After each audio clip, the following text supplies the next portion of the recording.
성도님들은 4월 22일이 무슨 날인지 알고 계십니까? 이날은 지구의 날로서 지구 환경 오염의 심각성을 알리기 위해 자연 보호자들이 제정한 날입니다. 유엔이 지정한 세계 환경의 날과는 다르게 순수 민간 운동에서 출발했습니다. 1970년 4월 22일 미국의 하버드생의 주도로 열린 첫 지구의 날 행사에서 약 2천만 명의 사람들이 참가해 환경을 깨끗이 하기 위한 실천적인 행동을 시작했다고 합니다. 특히 뉴욕 5번가에서는 이날 자동차 통행이 금지되고 센트럴파크에서 열리는 환경 집회에 60만 명이 넘는 사람들이 참여했다고 합니다. 이후 1990년에 이르러서부터 지구의 날이 세계적인 규모의 시민운동으로 확산되게 되었습니다. 우리나라 같은 경우에 2009년부터 매년 기후변화의 심각성을 인식하고 온실가스의 감축을 위한 저탄소 생활 실천의 필요성을 알리기 위해서 전국 각지에서 소등 행사를 진행하고 있습니다. 그래서 올해도 4월 20일 밤 8시부터 10분간 전국적으로 소등 행사를 진행했습니다. 불과 10분이라는 짧은 소등이지만 이산화탄소를 무려 25톤이나 감축하는 효과가 있다고 합니다. 이처럼 10분 소등은 지구의 소중함을 알리는 동시에 일상 속에서 탄소 중립을 생활하기 위한 실천 방편으로 자리 잡아가고 있습니다. 그러니까 지구의 날을 지키는 것은요, 인간과 자연 모두의 공존을 위한 노력인 것입니다. 그리고 이러한 노력은 특별히 하나님을 섬기는 거룩한 백성들이 더욱 힘써 지켜야 한다는 사실을 오늘의 본문은 우리에게 교훈하고 계십니다. 오늘 우리가 함께 나눌 말씀은 이스라엘 백성들이 가나안 땅에 들어가서 지켜야 할 안식 규례 중에 안식년과 희년에 대한 내용입니다. 안식년과 희년은 이스라엘 백성들이 가나안 땅에 들어가서 지켜야 할 법으로서 시내산에서 미리 선포된 규례입니다. 먼저 안식년 규례부터 오늘 본문 말씀을 통해서 확인해 보겠습니다. 1절부터 5절까지의 말씀을 한번 읽어볼까요? 1절부터 5절입니다. 시작. 여호와께서 시내산에서 모세에게 말씀하여 이르시되 이스라엘 자손에게 말하여 이르라. 너희는 내가 너에게 주는 땅에 들어간 후에 그 땅으로 여호와 앞에 안식하게 하라.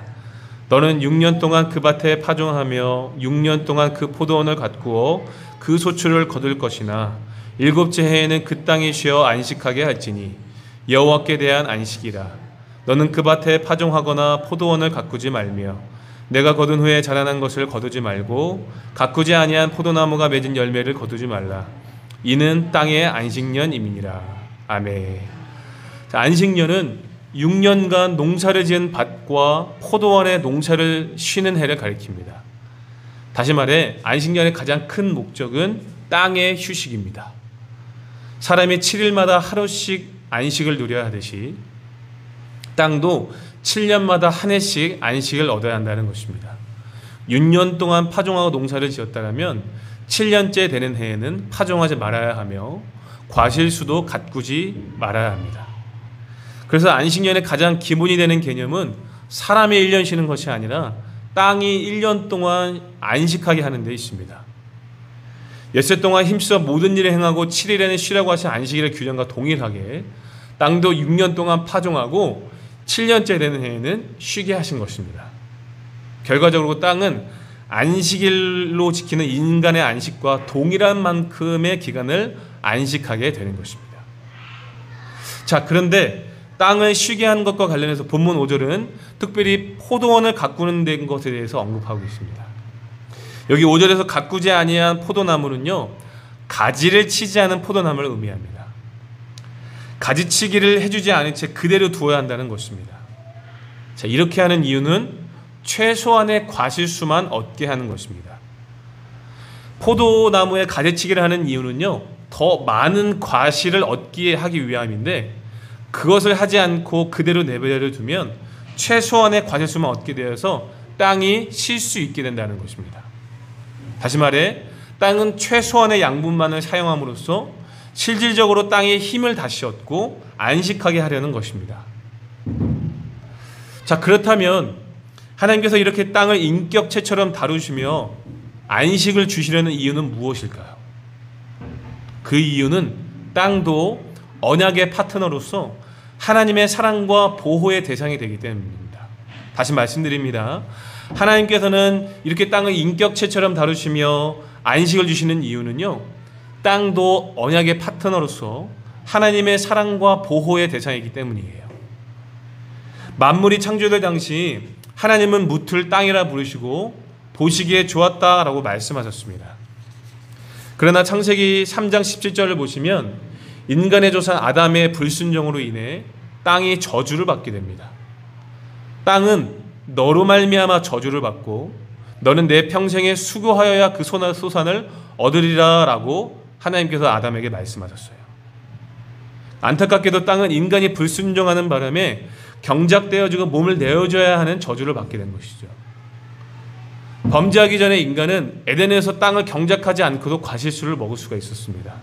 그러나 인간의 불순종으로 인해 땅은 저주를 받게 된 것이죠.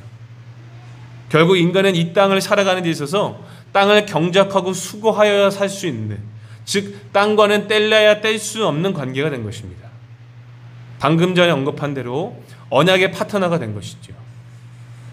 그래서 그 이후에 창세기 9장을 보시면요, 홍수의 심판으로 땅의 모든 생물들이 사라지고 하나님께서 노아와 언약을 세우시는 장면이 나오는데, 그때 하나님께서는 땅과도 언약을 맺는 장면이 기록되어 있어요.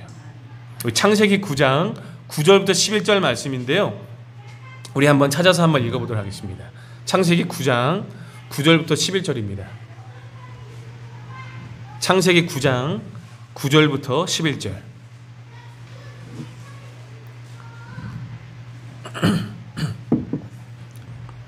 다 찾으셨죠? 한번 읽어보겠습니다. 시작. 내가 내 언약을 너희와 너희 후손과 너희와 함께한 모든 생물 곧 너희와 함께한 새와 가축과 땅의 모든 생물에게 세우리니 방주에서 나온 모든 것 곧 땅의 모든 짐승에게니라.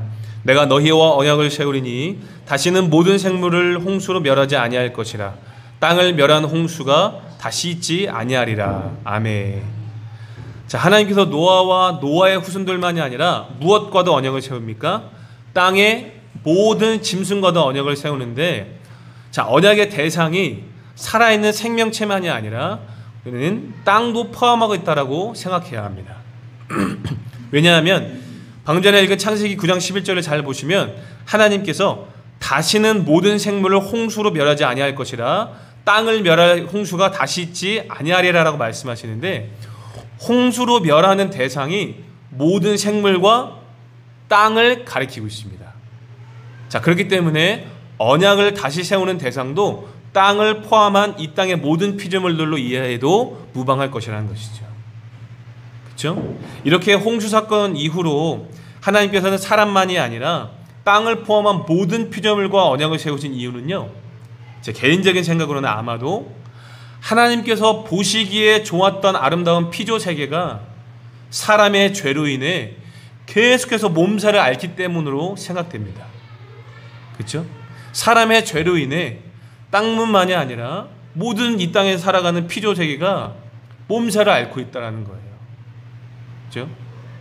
이제 왜 땅도 하나님의 언약의 파트너라고 했는지 이해가 가시겠죠? 그렇죠? 그러므로 하나님께서 땅도 사람처럼 안식을 주신 이유는 하나님의 백성들도 땅도 하나님의 사랑과 보호의 대상임을 인식하게 하려는 것으로 해석할 수 있습니다. 하나님의 백성들이 땅도 하나님의 사랑과 보호의 대상임을 인식하게 하기 위해서 이 안식년에 이런 규례를 명령하신 거예요. 자, 그래서 사도 바울도요, 로마서 8장 19절과 22절에서 이렇게 선포했습니다. 제가 읽어드릴게요. 로마서 8장 19절에서 22절입니다. 피조물이 고대하는 바는 하나님의 아들들이 나타나는 것이니 피조물이 허무한데 굴복하는 것은 자기 뜻이 아니요 오직 굴복하게 하시는 이로 말미암음이라. 그 바라는 것은 피조물도 썩어짐의 종로를 한 데서 해방되어 하나님의 자녀들의 영광의 자유에 이르는 것이라. 피조물이 다 이제까지 함께 탄식하며 함께 고통을 겪고 있는 것을 우리가 아느니라. 아멘. 조금 길지만 아주 간단하게 이 구절을 설명드리면, 하나님은 우리 신자들이, 하나님의 아들들, 하나님의 백성들이, 신자들이 그 신자들의 안식만을 구하는 것이 아니라 구속의 때를 고대하며 탄식하는 자연계의 안식도 바라신다라고 말씀하고 계시는 거예요. 좀 더 쉽게 설명해 드릴까요? 예?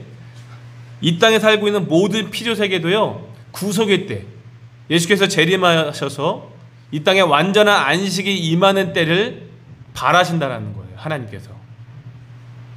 자, 왜냐하면 방금 제가 읽어드린 로마서 8장 22절에 기록되어 있듯이 인간의 죄로 인해 피조물들이 다 이제까지 함께 탄식하며 함께 고통을 겪어왔기 때문입니다. 그렇죠? 인간의 죄로 인해 피조세계가 함께 고통을 겪어왔다는 거예요. 그러므로 하나님을 섬기는 거룩한 백성들은 땅을 탐욕을 채우는 수단으로 삼지 말고 이 세상과는 구별되도록 하나님의 뜻, 다시 말해 그 주인이 허락하는 방법으로 땅을 대해야 된다는 것입니다. 그리고 그것이 바로 안식년의 규례라는 것입니다. 자, 그러나 안타깝게도 현대교회는 이 땅과 생태계를 향한 우리의 태도가 곧 하나님을 향한 우리의 태도가 된다는 것을 충분히 강조하지 못하고 있는 것 같습니다. 다시 말해 땅의 안식과 회복은 단순히 환경운동 정도로만 생각하거나 다음 세대들에게 살 공간과 자원을 마련해 준 정도가 아니라 하나님의 백성, 거룩한 백성들이 따라야 할 순종의 문제라는 것을 우리 현대교회가 잘 가르쳐주고 인식시켜줘야 된다는 것입니다. 오늘 본문 4절 말씀을 다시 보시면요, 하나님께서 안식년에 대한 규례를 설명하시면서 이것은 여호와께 대한 안식이라고 말씀하고 계시는데, 여기에 사용된 히브리어 전치사를 무엇을 위해 라는 단어로 해석한다면 어떻게 해석할 수 있겠습니까? 안식년의 안식은요, 여호와를 위한 안식이라는 거예요. 다시 말해 여호와를 공경하고 높여드리기 위한 안식으로 해석이 됩니다. 다시 말해 땅을 쉬게 하는 안식년 규례는요, 하나님을 영화롭게 해드리기 위한 신자들의 순종의 문제라는 것입니다. 환경운동이 아니고요, 다음 세대들에게 자원을 물려주기 위한 그런 운동 같은 게 아니다라는 거예요. 하나님을 영화롭게 해드리기 위한 신자들의 순종의 문제라는 것입니다. 창세 때부터 지금까지 땅과 피조세계는 우리 인간의 죄로 인해 극심한 몸살을 알아봤습니다. 그래서 하나님께서 인간의 탐욕으로부터 땅을 보호하기 위해 이렇게 안식년을 명령하고 계시는 거예요. 땅의 주인이 누구인지 인식하고 그 명령에 순종함으로 거룩한 백성의 모습을 세상에 나타내기 위해 이 규례를 명령하셨다는 것입니다. 그러므로 사랑하는 성도 여러분, 하나님께서 우리를 예수 그리스도를 통해 거룩한 백성으로 부르셨다는 사실을 믿으신다라면 이 땅의 안식과 회복을 위해 힘쓸 수 있기를 바랍니다. 땅도 언약의 파트너로서 우리는 공존을 위한 노력을 해야 한다는 것입니다. 아까 설교 서두에서 지구의 날에 대해서 언급해 드렸듯이 부디 땅의 안식과 회복을 위해 우리가 조금 더 관심을 갖고 땅과 함께 공존할 수 있도록 고민하고 함께 실천할 수 있기를 예수님의 이름으로 권면드립니다.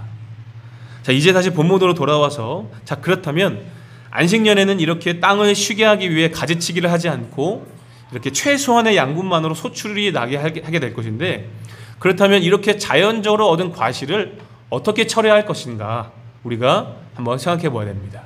6절과 7절 한번 읽어보겠습니다. 6절과 7절입니다. 시작. 안식년의 소출은 너희가 먹을 것이니 너와 내 남종과 내 여종과 내 품꾼과 너와 함께 거류하는 자들과 내 가축과 내 땅에 있는 들짐승들이 다 그 소출로 먹을 것을 삼을지니라. 아멘. 자, 5절의 중반절부터 잘 보시면요, 아무리 자신의 땅에서 나온 과실이라고 할지라도 그 소출을 거두지 말라라고 명령하십니다. 다시 말해 자기 땅에서 나온 소출이라도 그것을 팔아서 사용한다든지 다른 사람을 먹지 못하게 하는 등 자기의 소유권을 주장하지 못하겠다는 거예요. 그 대신에 방금 전에 읽은 6절과 7절에 기록되어 있듯이 누구라도 필요하다라면 자유롭게 먹을 수 있게 했다는 겁니다. 다시 말해 땅의 주인만이 아니라 가난한 이웃이나 나그네, 심지어 그 땅에 살고 있는 들짐승까지 그것으로 양식을 삼게 했다는 것이죠. 자, 하나님께서 이렇게 명령하신 이유는 두 가지 정도로 생각해 볼 수 있는데요. 먼저 안식년에 얻은 모든 소출은 백성들이 어떤 수고와 노력으로 얻은 것들이 아니기 때문에 여호와께서 자기 백성들에게 그 땅의 소출을 풍성하게 주신다는 사실을 인정하게 하기 위함으로 생각할 수 있습니다. 궁극적으로 이 땅에 살아 숨쉬는 모든 것들은요, 하나님께 속해 있고 그분의 통치를 받고 있지만, 특별히 안식년에는 이런 명령을 통해 하나님의 절대 주권을 배우는 것이다 라고 생각할 수 있다는 것이죠. 마태복음 6장 28절을 보시면 예수님께서 백합화에 대해서 말씀하고 계시는데 뭐라고 하시냐면, 길에 있는 백합화를 보아라. 그것은 수고도 아니하고 길쌈도 아니하지만 하나님께서 입히시고 기르신다라고 말씀하고 계십니다. 같은 개념으로 이해하시면 되겠죠. 한 해 파종을 하지 않으면 거의 2년간 식량에 제한된다는 뜻이겠죠. 그렇죠? 자, 그러나 이 말씀에 순종했을 때에, 그렇죠? 이 명령에 믿음으로 순종했을 때에 하나님께서는 당신의 백성들을 지키셔서 그 땅의 풍성함을 경험할 수 있도록 은혜를 주신다는 거예요. 그렇죠? 그들이 가르치기를 하지 않아도 땅을 쉬게 하는 명령에 순종하면 그들은 먹고 살 것이 없지만, 그럼에도 불구하고 하나님은 어떻게 하신다는 거예요? 그 땅에 소출을 내게 하셔서 그것만으로도 충분히 그들을 먹이고 생명을 보존하게 하신다는 것입니다. 그러니까 단순히 땅에 휴식을 주는 정도가 아니라 안식년을 통해 하나님의 백성들이 하나님께 속한 안식이 무엇인지를 믿음으로 배우게 하신다는 거예요. 아, 이것이야말로 진정한 안식이구나 라는 것을 믿음으로 배우게 하신다는 것입니다. 다 내려놓고, 아, 이것이 정말로 하나님께서 주신 안식이며 오늘 우리가 누리는 참된 안식이 이것이구나 라는 것을 깨닫게 하신다는 것이죠. 자, 그래서 안식년에 얻은 모든 생산물들을 여호와께 속한 것이다 라고 말하는 것입니다. 오늘 본문 말씀 5절 다시 한번 보시면요, 자, 아까 전에 언급했었던 가꾸지 아니한 포도나무라는 문장에서 가꾸지 아니하다라는 말은요, 히브리어로 나지르라는 단어가 사용됐는데 분리된 것, 떼어놓은 것 또는 봉헌된 것이라는 뜻을 의미합니다. 자, 분리된 것, 떼어놓은 것, 봉헌된 것이라는 단어를 들으면 무엇을 떠오릅니까? 무엇이 떠올라요? 자, 분리된 것, 떼어놓은 것, 무슨 말입니까? 우리가 레위기를 통해서 계속 배웠죠? 네, 거룩이란 단어가 떠올라야 하는 것이 정상입니다. 그렇죠? 거룩하게 구별되어 하나님께 드려진 것, 즉 하나님께 속한 것이라는 단어가 떠올릴 수밖에 없겠죠. 그렇죠? 자, 이처럼 안식년에 얻은 모든 생산물들은 누구에게 속한 것이다? 여호와께 속한 것이기 때문에 자기의 소유권을 주장하지 못하겠다는 거예요. 그렇죠? 뿐만 아니라 자기 소유권을 주장하지 못하러 가신 이유는요, 안식년에 얻은 모든 생산물들은 값없이 저절로 맺어진 것이기 때문에 백성들은 하나님의 선물로 받은 것을 소유하고 다투기보다는 함께 먹고 즐기도록 하기 위함으로 우리가 이해해야 된다는 것입니다. 그렇죠? 하나님께 속한 것이기 때문에 더욱더 어떻게 된다는 거예요? 함께 나누고 함께 이것을 가지고 즐겨야 된다는 거예요. 마치 레위기에서 이야기하고 있는 화목제물과 비슷한 개념으로 우리 이해할 수가 있겠죠. 그렇죠? 기본적으로 사람은 부의 축적과 탐욕의 사슬에 매여 있습니다. 하지만 안식년을 통해 그 탐욕의 사슬에서 해방되고 스스로 자기 안전을 도모해야 한다는 부담에서 벗어나게 하시라는 것이죠. 가짐이 아니라 나눔을 가르쳐 주시고, 움켜짐이 아니라 내어줌을 가르쳐 공동체의 안식을 함께 누리게 하기 위함인 것입니다. 그러므로 이 명령은 단지 이스라엘 백성들뿐만이 아니라 그 땅에 존재하는 모든 생명이 존중받게 하는 제도가 바로 이 안식년 제도예요. 왜 그렇습니까? 이제 그들이 입성하게 될 가나안 땅, 즉 약속의 땅에서는 가난한 자라도, 종이라도, 타국인이라도 생명을 누릴 수 있는 권리를 보장하게 하려는 것입니다. 그렇죠? 그래서 진정한 샬롬과 쉼을 누리게 하신 날이 안식년이고 이스라엘이 천국 백성의 모델이 된 것입니다. 이처럼 안식년에 맺어진 모든 생산물들은 여호와께 속한 것이기 때문에 백성들이 자기의 소유권을 주장하지 못하게 하셨고, 또한 그 소출을 통해 모든 생명이 하나님께서 주신 진정한 안식과 생명을 누릴 수 있도록 한 것입니다. 그러므로 이 안식년의 규례를 통해 확인할 수 있는 또 한 가지 사실은 무엇입니까? 자, 안식년 규례는요, 단순히 땅만 안식하는 것이 아니라 이웃에게도 안식을 준다는 사실을 깨달아야 됩니다. 그렇죠? 안식년은 이웃들, 특별히 이 세상의 약한 사람들에게 리셋, 다시 시작할 수 있는 기회를 준 제도가 바로 안식년이에요.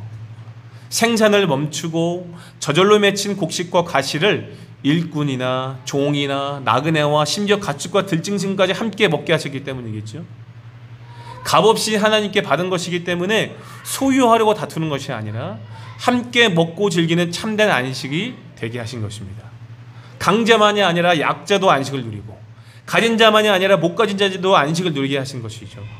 그러므로 안식년의 정신은요, 땅을 쉬게 함으로써 모든 생명이 마땅한 쉼을 누리게 하는 것이 안식년의 정신입니다. 자, 그런데 이러한 안식년의 정신이 절정에 이르는 날이 오는 날이 있는데 그 날이 무슨 날일까요? 안식년의 정신이 절정에 이르는 날이 오게 됩니다. 그날은 바로 희년입니다. 무슨 날이라고요? 희년. 자, 8절과 10절까지 한번 읽어보겠습니다. 본문 8절부터 10절까지 읽겠습니다. 시작. 이는 7년에 7번인즉 안식년 7번 동안 곧 49년이라 일곱째 달 열흘날은 속죄일이니 너는 뿔나팔 소리를 내되 전국에서 뿔나팔을 크게 불지며 너희는 50년째 해를 거룩하게 하여 그 땅에 있는 모든 주민을 위하여 자유를 공포하라. 이 해에는 너에게 희년이니 너희는 각각 자기의 소유주로 돌아가며 각각 자기의 가족에게로 돌아갈지며. 아멘. 자, 희년은요 7년의 안식년은 7번 지난 후 그 다음 해인 50년째 되는 해 7월 10일에 시작됩니다. 성경에서 칠한 완전수를 뜻하는데 이것을 7번 거듭해서 지낸 후이기 때문에 이 희년은요 완전한 거룩이 성취되는 해라고 이야기합니다. 또한 희년은 히브리어로 요벨이라고 부르는데 대부분의 신학자들이 희년에 뿔나팔을 불기 때문에 요벨이 양의 뿔을 의미하는 단어였을 것으로 추정합니다. 자, 그래서 희년을 요벨의 해라고 부르기도 하죠. 자, 그런데 이 뿔나팔을 언제 처음 불었냐면 출애굽기 19장 13절을 보시면 하나님께서 출애굽한 이스라엘과 언약을 맺기 위해 시내산에 강림하실 때 이 뿔나팔을 처음 붑니다. 자, 그렇기 때문에 희년은요 출애굽의 자유와 해방의 정신을 기초로 합니다. 다시 말씀드립니다. 희년은요 출애굽의 자유와 해방의 정신을 기초로 합니다. 다시 말해 자유와 해방이라는 출애굽 정신이 공동체 속에서 구체적으로 성취되는 절기가 바로 희년이라는 것입니다. 자, 그런데 특별히 희년은 50년째 해 7월 10일에 시작되어지는데 이날은 이스라엘이 매년 반드시 지켜야 하는 대속죄일로서 이스라엘 백성들 전체의 죄를 사하는 날입니다.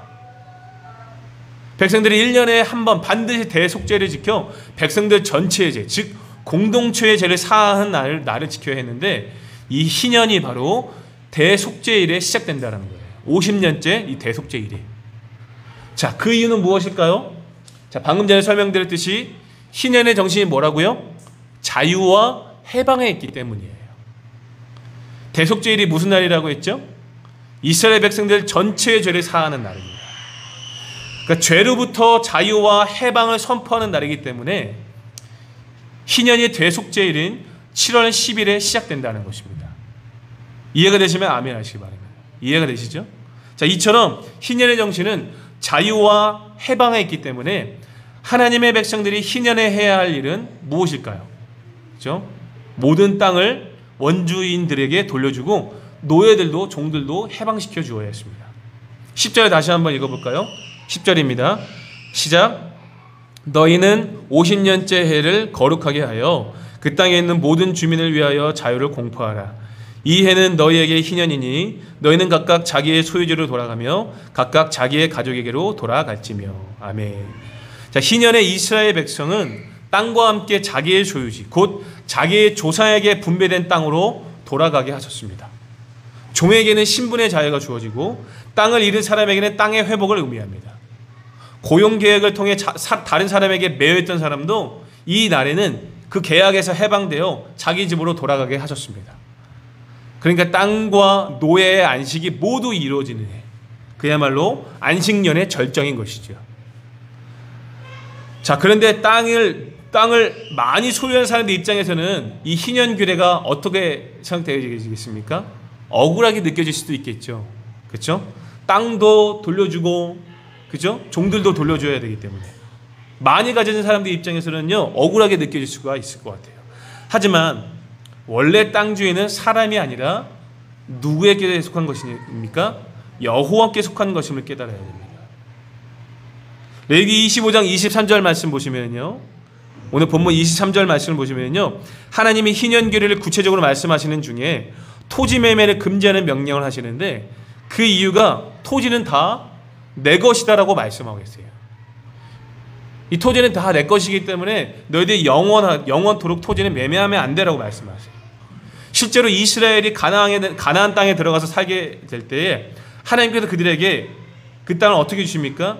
기업으로 분배해서 주십니다. 그러니까 이스라엘 입장에서 땅은요, 소유의 개념이 아니라 사용의 개념으로 이해해야 된다는 거예요. 그래서 50년을 지내다 보면 의도하든 의도하지 않았든 정말 여러 가지 이유들로 인해 땅을 다른 사람에게 넘겨야 하는 경우들이 있지 않겠습니까? 그렇죠? 가정에 뭔가 풍비박산 나든가 큰 문제가 생겨서 땅을 팔든지 뭐 어떤 일들이 생겼을 때에 이 경우에는요, 소유권을 넘어가는 것이 아니라 사용권이 넘어가는 것으로 이해해야 된다는 거예요. 왜 그랬습니까? 땅은 모두 하나님의 것이기 때문입니다. 자, 땅이 하나님의 것이라면, 그렇다면 종들은 어떻겠습니까? 하나님은 당신의 백성이 어떤 이유에서든 타인의 노예가 되는 것을 결코 원하지 않습니다. 그렇죠? 그래서 출애굽을 시킨 것 아니겠습니까? 그렇죠? 그래서 출애굽을 시킨 거예요. 그래서 희년이 되면 땅과 함께 노예들도 자기의 조상들에게 분배된 땅으로 돌아가게 하신 거예요. 왜요? 희년이 자유와 해방의 정신을 깃들어 있기 때문에. 그렇죠? 자, 그렇다고 해서 희년이 되면 이스라엘에서 모든 소유를 동등하게 분배하는 것을 오해해서는 안 됩니다. 그렇죠? 모든 소유를 동등하게 분배하는 게 아니에요. 희년은요. 가축이나 금장 같은 소유물들은 재분배하지 않았습니다. 그렇죠? 오직 땅과 노예들의 자유와 해방을 위해서만 이 규례를 명령하셨어요. 자, 그렇다면 하나님께서 이렇게 명령하신 이유는 무엇일까요? 자, 그 이유는 하나님께서 설정해준 처음의 경제 구조를 유지하는 데 목적이 있습니다. 자, 인간의 욕심 때문에 평등과 균형의 원칙이 파기되었다 할지라도 적정 시간이 흐른 뒤에는 경제권과 인권의 평등 원칙이 최소한 유지되어야 한다는 말입니다. 쉽게 말해 인간의 기본적인 생존권 보장입니다. 그래서 이렇게 명령하신 거예요. 자, 방금 언급드린 대로 50년을 살다 보면 의도하든 의도하지 않았든 정말 여러 가지 이유들로 인해 형편과 상황의 편중이 일어나게 됩니다. 그런데 아까 하나님께서 이스라엘에게 안식년을 주신 이유가 무엇이라고 배웠죠? 그들이 진정한 샬롬과 안식을 누림으로 천국 백성의 모델임을 세상 가운데 나타내기 하기 위함이라고 배웠어요. 이스라엘이 천국 백성의 모델이잖아요. 그렇죠? 자, 그래서 가나안 땅을 약속의 땅이라고 부른 것이고요. 그렇죠? 이스라엘을 하나님 나라의 백성이라고 부른 이유가 그것에 있는 것입니다. 근데 여러분 생각해 보십시오. 하나님 나라조차 부와 힘의 편중이 있는 곳이라면 그것을 어찌 천국이라고 부를 수가 있겠습니까? 그럴 수가 없는 것이죠. 그래서 하나님은 이 이스라엘 백성들, 하나님을 섬기는 백성들만큼은 부와 힘의 편중이 극대화되는 것을 막기 위해 이렇게 희년 규례를 명령하셔서 원래 상태로 돌아가게 하신 거예요. 뿐만 아니라 11절과 12절을 보시면 앞서 안식년의 규례에서도 확인했듯이 뭐라고 말씀하고 계십니까? 11절과 12절 말씀에 파종하지 말고 저절로 맺은 소출은 자기의 소유권을 주장하지 못하겠습니다. 그 이유는 앞서 설명드렸듯이 값없이 하나님께 받은 것이기에 소유하고 다투려고 하는 것이 아니라 일꾼이나 종이나 나그네나 심지어 가축들과 등짐승까지 함께 먹고 즐기는 참된 안식을 누리하기 위함이에요. 그렇죠? 안식년과 똑같죠. 그렇죠? 하지만 이 명령은 안식년과는 또 다른 개념으로 또 힘듭니다. 절대로 쉽지 않은 명령이에요. 왜냐하면 이 희년은요, 7 안식년이 지난 다음 해입니다. 그러니까 7 곱하기 7 하면 49년째잖아요. 그렇죠? 49년째 안식년으로 쉬고 그 다음 해인 50년째 희년으로 쉬면 파종하는 시기를 포함하여서 무려 3년간이나 아무런 수확이 없이 살아야 하는 상황인 거죠. 3년간이나 아무런 수확이 없이 살 수 있겠습니까? 불가능한 거잖아요, 사실. 우리의 이해 타산으로 따져보면요, 절대 불가능한 명령입니다. 그래서 하나님께서는 21절에서 이렇게 약속하셨습니다.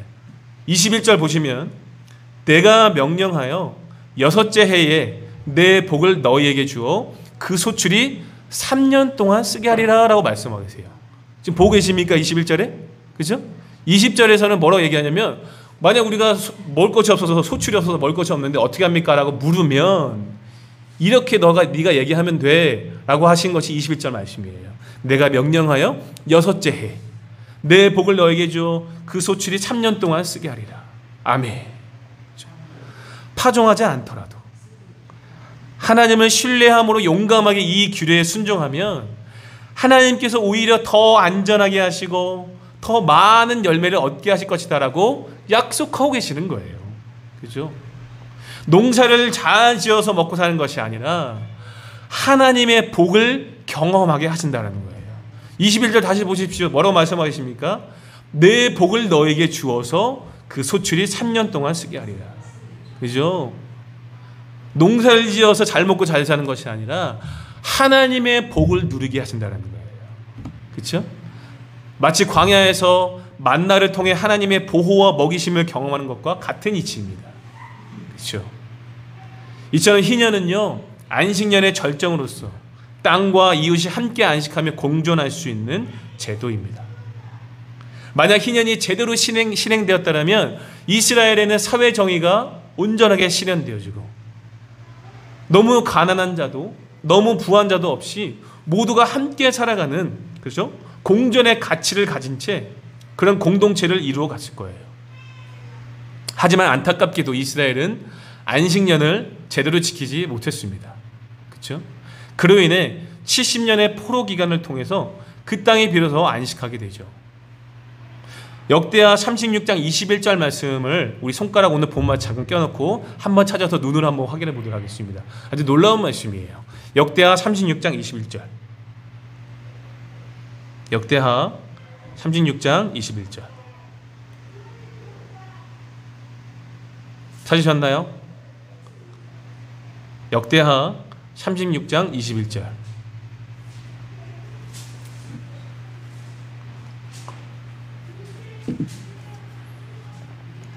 자, 읽어보겠습니다. 시작.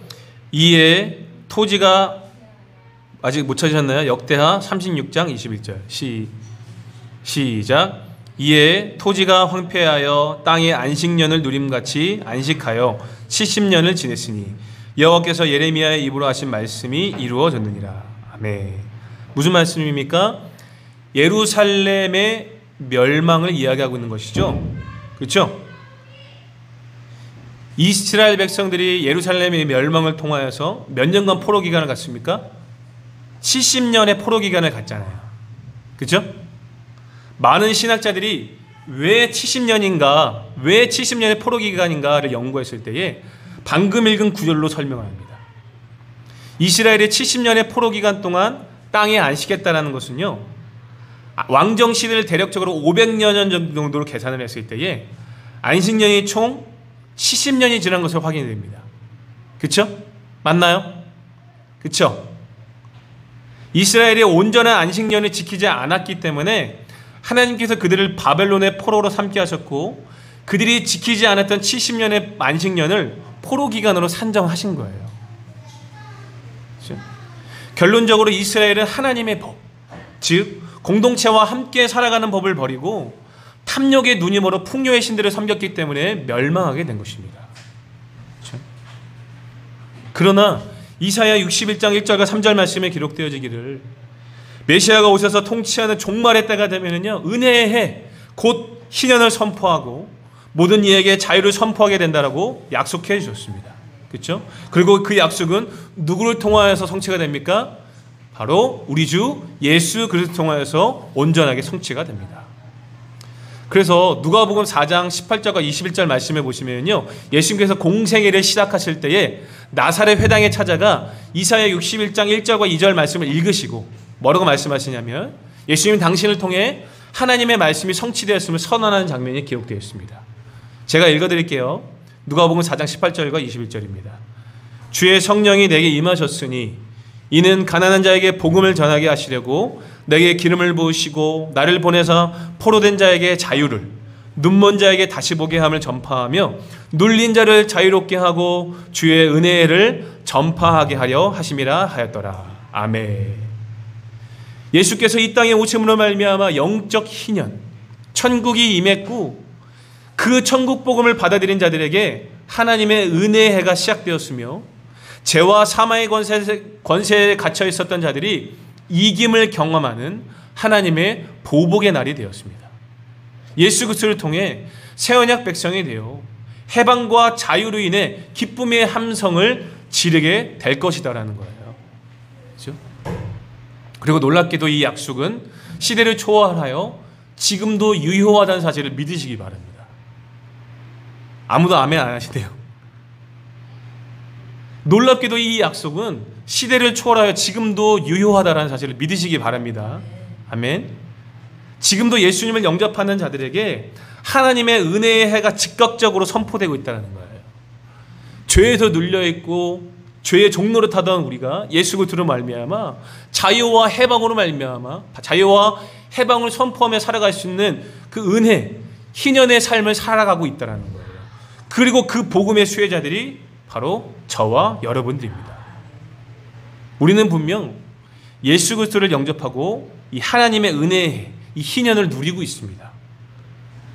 그러므로 그리스도를 통해 은혜의 해를 누리고 있는 우리 신자들은요, 희년의 정신을 이어받은 자라고 말할 수가 있겠죠. 그렇죠? 저 여러분들에게 희년의 정신이 깃들어 있다는 거예요. 그래서 지금 우리는 희년의 정신을 실천하고 있는가를 마땅히 점검해 볼 수 있어야 됩니다. 오늘 우리는 안식년과 희년을 통해 땅도 언약의 파트너요, 하나님의 사랑과 보호를 받는 대상임을 깨닫게 되었습니다. 또한 스스로의 노력으로 안전을 보장받는 게 아니라 하나님을 전적으로 신뢰하고 말씀에 순종했을 때에 그 풍성함과 안전을 보장받을 수 있다는 사실도 깨닫게 되었어요.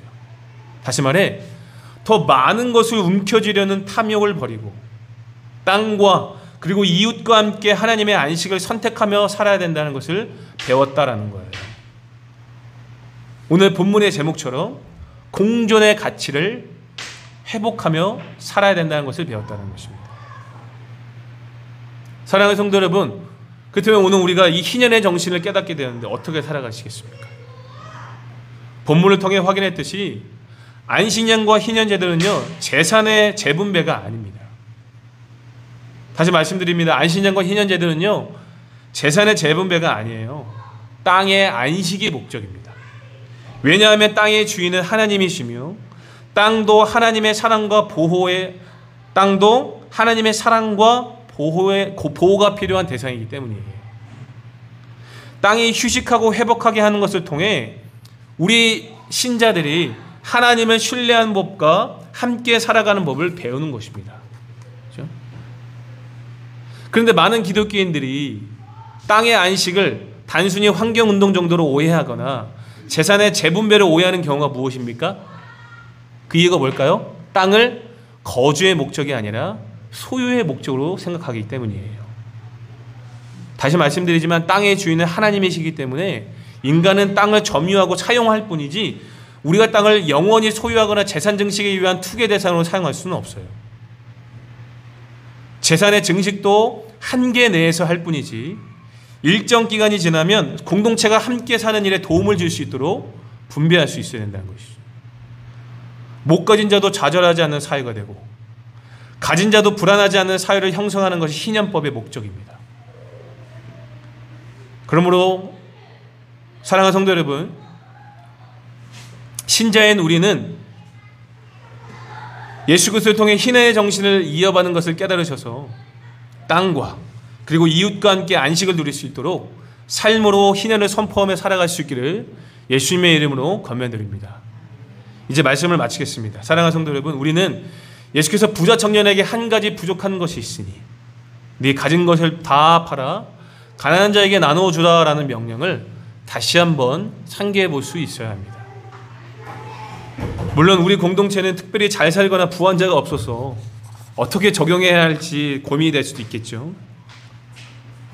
근데 성도 여러분, 굳이 눈에 띄거나 많은 것을 하려고 하지 않아도 됩니다. 그저 우리 주위에 소외된 이웃이 있다면 그들에게 내 소유의 일부를 조금이라도 나눌 수 있는 국률의 마음부터 시작하시면 된다는 거예요. 그렇죠? 그것이 바로 희년의 정신으로 살아가는 신자들의 바른 모습입니다. 희년의 정신을 기억하며 있는 자와 없는 자가 함께 어울리는 사회를 이루어갈 수 있도록 아주 작은 것에서부터 실천하면 되는 것이죠. 그리고 궁극적으로 이 명령에 순종하는 이유는 무엇이겠습니까? 궁극적으로는 죄와 사망의 종이 되어 사는 그들에게 예수 그리스도를 통한 자유와 해방을 선포하게 하기 위해서, 그렇죠? 그래서 우리가 이 명령에 순종하는 것이죠. 그리고 그것이 바로 거룩한 백성이 살아가는 삶의 목적이라는 사실을 믿으시기 바랍니다. 부디 이 희년의 정신으로 함께 사는 법을 순종하셔서 하나님을 영원롭게 해드리는 거룩한 백성들이 될 수 있기를 예수님의 이름으로 축복합니다. 아멘.